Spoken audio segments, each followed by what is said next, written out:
In treatment, one of the things that happens to people is, and families, the families out there, you'll know this to be true too, professionals will harp on the consequences of use. They'll say, if your son or daughter doesn't get over the problem, they're going to die. They're going to go to jails, institutions, or death. Those are the sort of dire consequences of use, and they say it's inevitable. And it's fear-mongering, you know, and it raises the level of panic, and then the person says, oh my God, I better get my kid into rehab. And the freedom model, what we do is literally the opposite of that. The first thing I tell parents is that it's a hopeful situation, that they can get over the problem, because that's the whole goal, is to move on from the problem.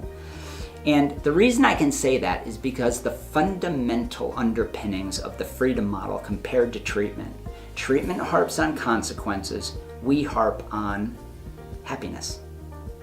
What is the individual's pursuits of happiness? Now, believe it or not, even their addiction is a pursuit of happiness. It is. I mean, that's a fact. People don't do things they don't want to do.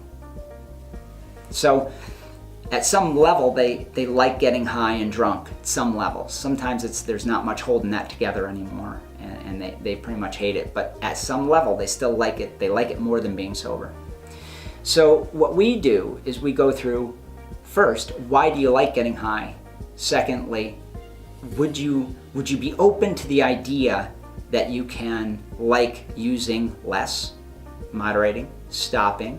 What's the value of that experience?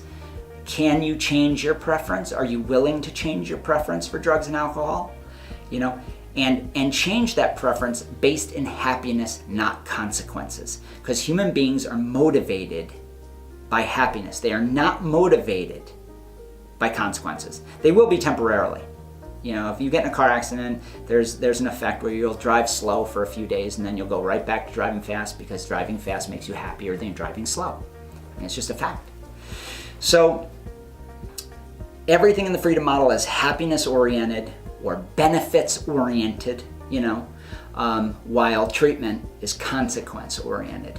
So now you have something that you're able to compare when you're looking at programs, and you can know absolutely that if you base a program based on human behavior, how humans think, which is happiness oriented, we are motivated by our pursuits of happiness, that's why we're effective where everybody else isn't. And that's why it works over the long term, because it's individual centered, it comes from inside of them, it's motivation oriented, not consequence oriented. So it gives you a clear distinction of what we do compared to everybody else. I hope that helps.